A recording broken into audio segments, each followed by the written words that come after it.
और संत कबीर नगर में सीएम योगी संबोधित कर रहे हैं। चलिए सुनते हैं।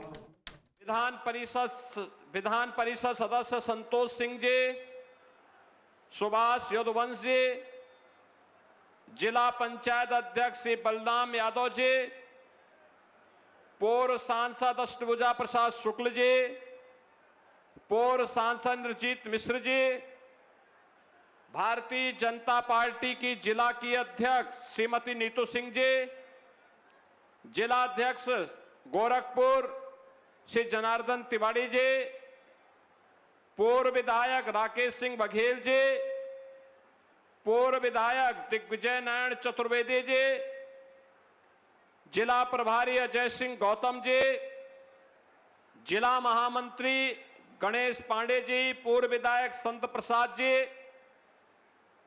आज के इस कार्यक्रम में उपस्थित भारतीय जनता पार्टी और अन्य सामाजिक संगठनों के पदाधिकारीगण, उपस्थित बहनों और भाइयों, आज मुझे एक बार फिर से बाबा तामेश्वर नाथ की इस पावन धरा और बाबा बैजूनाथ के इस प्रांगण में जनपद संत कबीर नगर और गोरखपुर की 2 विधानसभाओं के लगभग 500 करोड़ रुपए की परियोजनाओं के लोकार्पण और शिलान्यास के लिए धनगटा विधानसभा क्षेत्र में आयोजित इस कार्यक्रम में आने का अवसर प्राप्त हुआ है। मैं बाबा तामेश्वर नाथ और बाबा बैजूनाथ की इस पावन धरा को नमन करता हूं। इन सभी परियोजनाओं का उपहार धनगटा विधानसभा और खजनी विधानसभा क्षेत्र के मतदाताओं को अर्पित करते हुए आप सभी का मैं अभिनंदन करता हूं। बहनों और भाइयों, जब अच्छी सरकारें आती हैं, अच्छे जनप्रतिनिधि चुनते हैं, विकास और विरासत को सम्मान देने वाली सरकारें चुनी जाती हैं। याद करिए, कभी सबसे पिछड़ा क्षेत्र माना जाने वाला धनगटा और खजनी आज पूर्वांचल एक्सप्रेस वे के माध्यम से जुड़ करके लखनऊ की दूरी को अपने साथ जोड़ रहा है।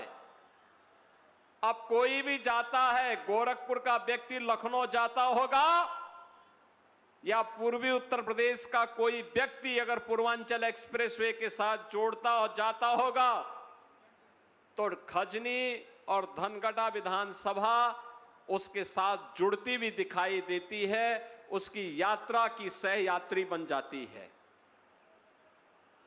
कभी उपेक्षित पड़ा हुआ क्षेत्र आज विकास की मुख्य धारा के साथ जुड़ रहा है।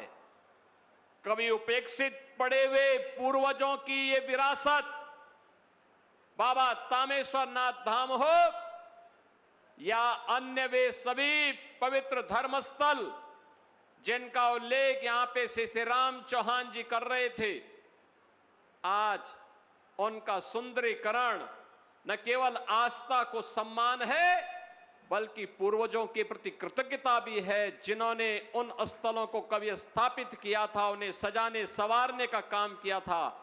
आने वाली पीढ़ी के लोग मंगल के लिए उन स्थानों को स्थापित किया था। आज जब ये स्थान फिर से अपने गौरव को प्राप्त होते होंगे, उन पूर्वजों का आशीर्वाद जरूर मिलता होगा।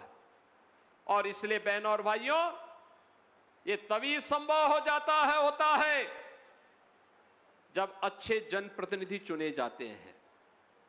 अच्छे विधायक, अच्छे सांसद चुनोगे तो विकास होगा, विरासत को सम्मान मिलेगा, सुरक्षा मिलेगी, सुशासन के लक्ष्यों को प्राप्त करने में मदद मिलेगी, गरीब को उसका अधिकार मिलेगा, अन्नदाता किसान को सम्मान मिलेगा, नौजवान को रोजगार मिलेगा, हर खेत को पानी भी मिलेगा।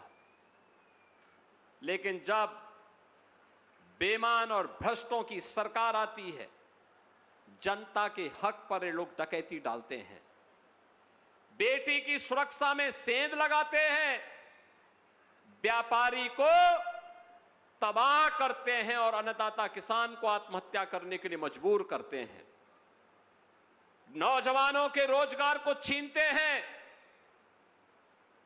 समाज में अव्यवस्था पैदा करके पर्व और त्योहार के पहले उपद्रव पैदा करने का कार्य करते हैं। लेकिन अब यह डबल इंजन की सरकार है। प्रधानमंत्री मोदी जी का यशस्वी नेतृत्व है, जो उत्तर प्रदेश कभी पहचान के लिए मोहताज था, आज उत्तर प्रदेश पहचान के लिए मोहताज नहीं, बल्कि वह भारत की अर्थव्यवस्था का एक ग्रोथ इंजन बनकर के भारत की अर्थव्यवस्था को मजबूती प्रदान करने के लिए तैयार खड़ा हुआ है।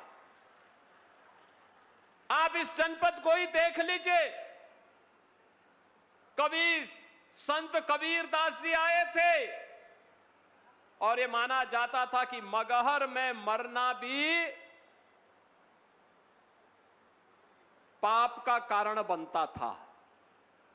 आप सोचो, आज मगहर में जाइए, संत कबीर एकेडमी है, ऑडिटोरियम है, मां परिनिर्वाण स्थली का सुंदरीकरण हुआ है और उसके ठीक पार, जैसे ही आमी नदी के पार आप जाएंगे, गोरखपुर का औद्योगिक क्षेत्र गीडा वहां से प्रारंभ होता है। पूर्वी उत्तर प्रदेश के हजारों नौजवानों को वहां नौकरी के रोजगार की गारंटी प्राप्त होती है।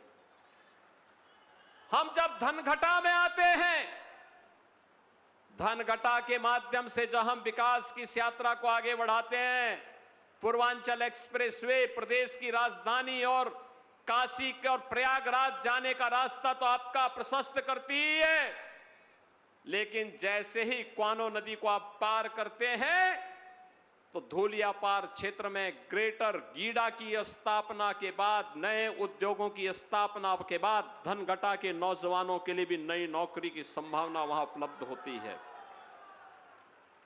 हम मैदावल में जाते हैं तो मैदावल विधानसभा क्षेत्र में बखेरा झील फिर से वहां पर एक इको टूरिज्म के नए सेंटर के रूप में, रामसर साइट के रूप में विकास को आमंत्रित कर रही है।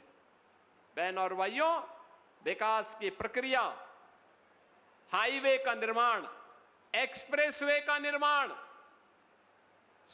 जनपदीय सड़कों का निर्माण, ग्रामीण सड़कों का निर्माण युद्ध स्तर पर तो हो रहा है, अन्य कनेक्टिविटी को भी मजबूती प्रदान करते हुए विकास की गति को कई गुना बढ़ाने का कार्य कर रहा है।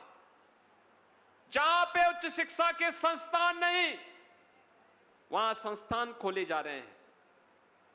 कहीं डिग्री कॉलेजेस, कहीं पॉलिटेक्निक, कहीं आईटीआई, कहीं चिकित्सालय। पुराने जो विद्यालय थे, ऑपरेशन कायाकल्प के माध्यम से, प्रोजेक्ट अलंकार के माध्यम से उनके पुनरुद्धार का काम किया जा रहा है। कहीं पे अटल आवासीय विद्यालय बनाए जा रहे हैं, कहीं मुख्यमंत्री कंपोजिट विद्यालय के माध्यम से शिक्षा में आमूलचूल सुधार करके आने वाली पीढ़ी के भविष्य को उज्जवल बनाने का काम किया जा रहा है। बहनों और भाइयों, ये इसलिए जिससे आने वाली पीढ़ी को किसी के सामने हाथ फैलाना न पड़े, जब चले तो गौरव के साथ चले कि मैं भी संत कबीर नगर जनपद का वासी हूं, मुझे भी आगे बढ़ने का अधिकार है।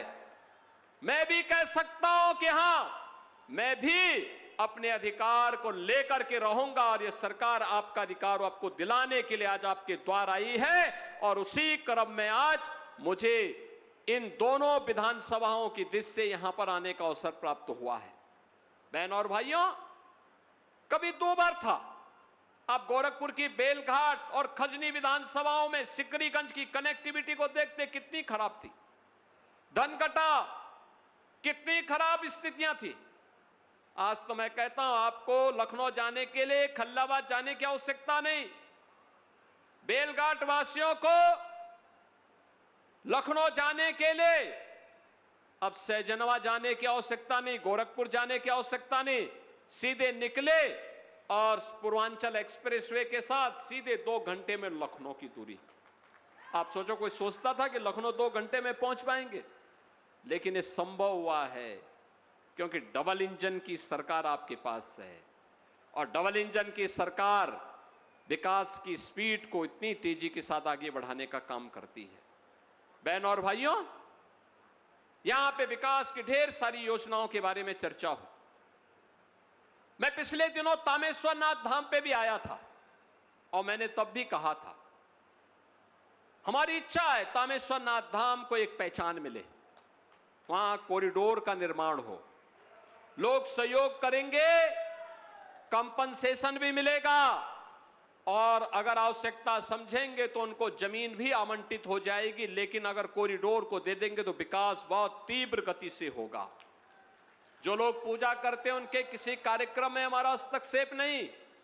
हमारा हस्तक्षेप तो यह है कि यहां की आस्था के प्रतीक को सम्मान मिले, भव्य स्वरूप हो, कॉरिडोर ऐसे ही विकसित हो जैसे बाबा विश्वनाथ धाम का काशी में हुआ है, जैसे अयोध्या का पुनरुद्धार हुआ है, जैसे मां विंध्यवासिनी धाम में आज जो भी जाता है प्रफुल्लित होकर के आता है।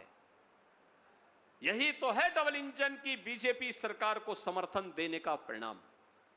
और इसलिए बहनों और भाइयों, विकास की इस प्रक्रिया को हमें मजबूती के साथ आगे बढ़ाने की आवश्यकता है। आज बहनों और भाइयों, विकास के लिए पैसे की कमी नहीं। ये डबल इंजन की सरकार सुरक्षा भी देना जानती है, सुशासन के लक्ष्यों को भी स्थापित करना जानती है और साथ साथ हर एक नागरिक को उसके कर्तव्यों के साथ जोड़ते हुए उसका अधिकार उसे प्राप्त हो, इसको भी देना जानती है। आज 25 जून की तिथि है, 25 जून 1975, भारत के इतिहास का एक काला दिन। इसी दिन कांग्रेस ने भारत के लोकतंत्र का गला घोंटने का काम किया था। देश के अंदर नागरिक अधिकार पूरी तरह सस्पेंड कर दिए गए थे, निलंबित कर दिए गए थे। न्यायपालिका की शक्ति को सीमित कर दिया गया था, मीडिया पर प्रतिबंध लगा दिया गया था। आज 50 साल से अधिक हो गए। याद करिए, ये कांग्रेस के लोग और समाजवादी पार्टी के लोग कैसे आंखों में धूल झोंकने का काम करते हैं जब ये देश आपातकाल के लोकतंत्र की हत्या के स्वर्ण जयंती वर्ष में प्रवेश कर रहा था। तब ये दोनों दल देश की जनता के साथ झूठे वायदे कर रहे थे, उनकी आंखों में धूल झोंकने का काम कर रहे थे। इन लोगों ने 2014-24 के चुनाव में जनता जनार्दन से कहा था, उस समय कितना गुमराह किया था, संविधान की प्रति लेकर के घूम रहे थे। सच्चाई क्या है? सच्चाई है कि आज ही के दिन 25 जून 1975 को कांग्रेस ने, श्रीमती इंदिरा गांधी ने देश के अंदर आपातकाल थोप दिया था, नागरिक अधिकार निलंबित कर दिए थे, जनता की आवाजाही पे रोक लगा दी थी, उनके मतदान करने के अधिकार को छीनने का प्रयास किया था और बाबा साहब भीमराव अंबेडकर के द्वारा बनाए गए संविधान को अपमानित करने का काम किया था। उस समय इन्होंने देश के सभी दलों के नेताओं को जबरदस्ती जेल के अंदर ठूंसने का काम किया था, चाहे वह जयप्रकाश नारायण जी हो, अटल बिहारी वाजपेयी जी हो, लाल कृष्ण अडवाणी जी हो, डॉक्टर मुरली मनोहर जोशी जी हो, राज नारायण जी हो, सभी बड़े नेताओं को, मुलायम सिंह यादव जी को भी जेल में डाल दिया था। बहनों और भाइयों, चौधरी चरण सिंह जी को जेल में डाल दिया था, चंद्रशेखर जी को जेल में डाल दिया था। इसलिए क्योंकि इन्होंने लोकतंत्र की वकालत की थी। तानाशाही का विरोध किया था। राहुल गांधी और अखिलेश यादव किस मुंह से आज जनता के बीच में जाकर के लोकतंत्र की दुहाई की बात करते हैं और किस मुंह से इस संविधान की प्रति लेकर के घूमते हैं। संविधान का जितना बड़ा अपमान कांग्रेस ने और समाजवादी पार्टी ने किया है, किसी ने भी नहीं किया। और इसलिए बहनों और भाइयों, मैं आज आप सबसे कहने के लिए आया हूं, बाबा साहब डॉक्टर भीमराव अंबेडकर के सपने को साकार करने का काम, भारत के संविधान को सम्मान देने का काम, भारत के विरासत को सम्मानित करने का कार्य, गांव, गरीब, किसान, नौजवान, महिला, समाज के प्रत्येक तबके को उसका अधिकार ईमानदारी के साथ देने का काम अगर किसी ने किया है तो डबल इंजन की भारतीय जनता पार्टी की सरकार ने किया है। और डबल इंजन की इस भारतीय जनता पार्टी की सरकार के कारण ही आज गरीब राशन प्राप्त करता है। आज गरीब को 5 लाख रुपए की आयुष्मान भारत की सुविधा प्राप्त है। आज गरीब के घर में गरीब को सिर ढकने के लिए छत है। यहां के कार्यक्रम के पहले मैं भारत सरकार के ग्रामीण विकास और कृषि मंत्री श्री शिवराज सिंह चौहान जी के साथ ही हम समीक्षा बैठक में थे। आज ही मुझे बताते हुए प्रसन्नता है कि उत्तर प्रदेश को फिर से 6,18,000 गरीबों के लिए प्रधानमंत्री आवास योजना ग्रामीण में एक आवास की सुविधा आज ही स्वीकृत हुई है। बहुत शीघ्र इन 6,18,000 गरीबों को एक आवास की सुविधा प्रदान करने का काम डबल इंजन की सरकार करने जा रही है।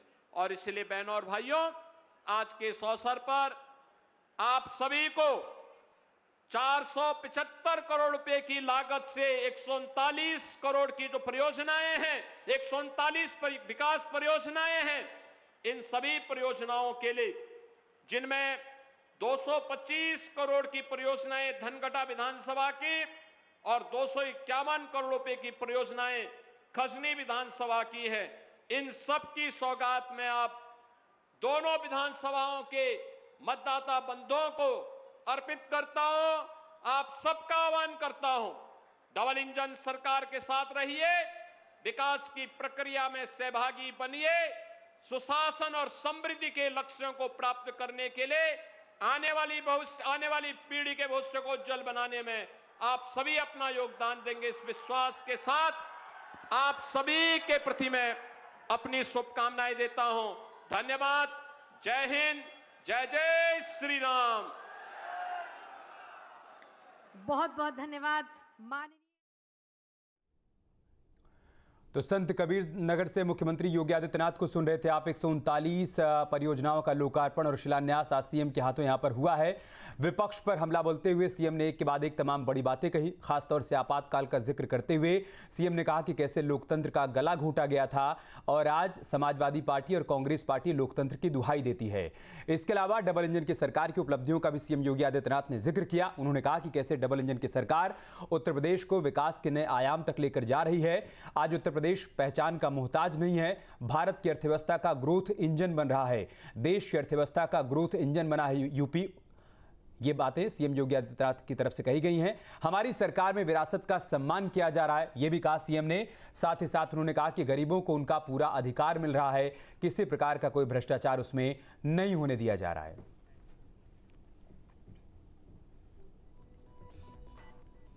आपके मोबाइल पर तुरंत आएगी ब्रेकिंग न्यूज। स्क्रीन पर सबसे पहले दिखेगी बड़ी खबर, देश दुनिया की हर खबर एक जगह। अब आपके मोबाइल पर तुरंत फटाफट इंस्टॉल कीजिए न्यूज नेशन ऐप और रखिए खुद को अपडेट।